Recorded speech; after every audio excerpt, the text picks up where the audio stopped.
അപ്പോൾ ഇതേ പൈനാപ്പിൾ പുളിശ്ശേരി ഉണ്ടാക്കാൻ വേണ്ടിയിട്ട് ഞാൻ പൈനാപ്പിൾ ഇതുപോലെ അരിഞ്ഞ് വെച്ചിട്ടുണ്ട് കേട്ടോ, ചെറിയ കഷ്ണങ്ങളാക്കിയിട്ട്.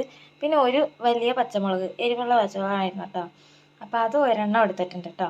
അപ്പോൾ നിങ്ങൾ എരിവൊക്കെ നോക്കി നിങ്ങളുടെ ആവശ്യത്തിനനുസരിച്ച് എടുത്തോളുക. ഇതേ നമുക്കിത് ഈ പാത്രത്തിലോട്ട് ഇട്ട് കൊടുക്കാം. ഇനി ഇതിലോട്ട് വേണ്ട സാധനങ്ങൾ ഇട്ട് കൊടുക്കാം കേട്ടോ. കുറച്ച് മഞ്ഞൾപ്പൊടി ഇട്ട് കൊടുക്കാം. പിന്നെ കുറച്ച് മുളക് പൊടി കുറച്ച് ഇതിലോട്ട് ഇട്ട് കൊടുക്കാം. ഇനി നമുക്ക് കുറച്ച് ഉപ്പും കൂടി ഇട്ട് കൊടുക്കാം കേട്ടോ. ഇനി നമുക്ക് ഇതിലോട്ട് ആവശ്യത്തിന് വെള്ളം ഒഴിച്ച് കൊടുക്കാം.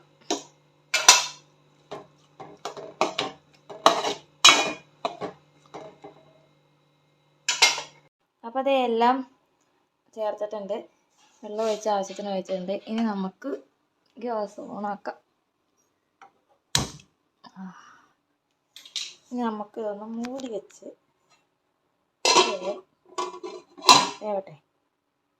അപ്പോൾ അത് അവിടെ ഇരുന്ന് വേവട്ടെ. ആ വേവണ ടൈമിൽ നമുക്കിതിന് വേണ്ട അരപ്പ് തയ്യാറാക്കാം. അപ്പോൾ അതിന് വേണ്ടി ഞാൻ ഇത്തിരി തേങ്ങ എടുത്തിട്ടുണ്ട്. പിന്നെ ഞാൻ ഒരിത്തിരി ജീരകം എടുത്തിട്ടുണ്ട്. ഇത്ര ജീരകം ഇട്ടിട്ടുണ്ട്. ഇനി നമുക്ക് ഇച്ചിരി മഞ്ഞൾപ്പൊടി കളറ് ഇട്ടാം. ഒരിത്തിരി മഞ്ഞൾപ്പൊടി ചേർത്തിട്ടുണ്ട്. ഇനി നമുക്ക് ഇതിലോട്ട് തൈര് ഇതിലോട്ട് തന്നെ ഒഴിച്ച് കൊടുത്തിട്ട് അരച്ചെടുക്കാം. കുറച്ച് ഉപ്പും കൂടി ഇട്ട് കൊടുക്കണം കേട്ടോ. ഇത്തിരി ഉപ്പ് എടുക്കട്ടെ. ഇച്ചിരി ഉപ്പും കൂടി ഇട്ട് കൊടുത്തിട്ടുണ്ട്. എന്തേ ഞാൻ തൈര് ഇതിലോട്ട് തന്നെ ഒഴിച്ച് കൊടുത്തിട്ടുണ്ട് കേട്ടോ. എൻ്റെ പുളിയുള്ള തൈരാണ് കേട്ടോ. അപ്പോൾ അതനുസരിച്ച് ഞാൻ എടുത്താണ്. നിങ്ങൾ നിങ്ങളുടെ കയ്യിലുള്ള തൈര് എന്തൊരു പുളിയുള്ളതാണെന്ന് നോക്കി അതനുസരിച്ച് നിങ്ങൾ എടുക്കുക കേട്ടോ.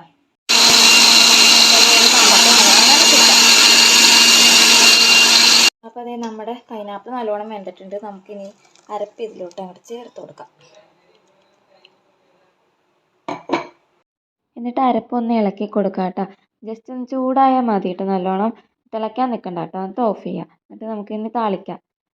കുറച്ച് കടുക്, വെളിച്ചെണ്ണ ചൂടാകുമ്പോൾ കുറച്ച് കടുക് ഇട്ട് കൊടുക്കുക.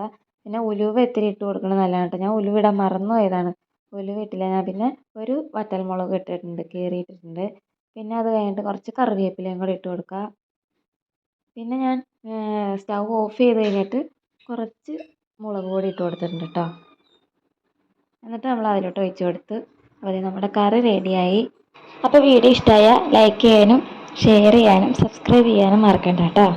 പിന്നെ നിങ്ങൾ ഉണ്ടാക്കി നോക്കിയിട്ട് അഭിപ്രായം കമൻറ്റ് ചെയ്യണേ.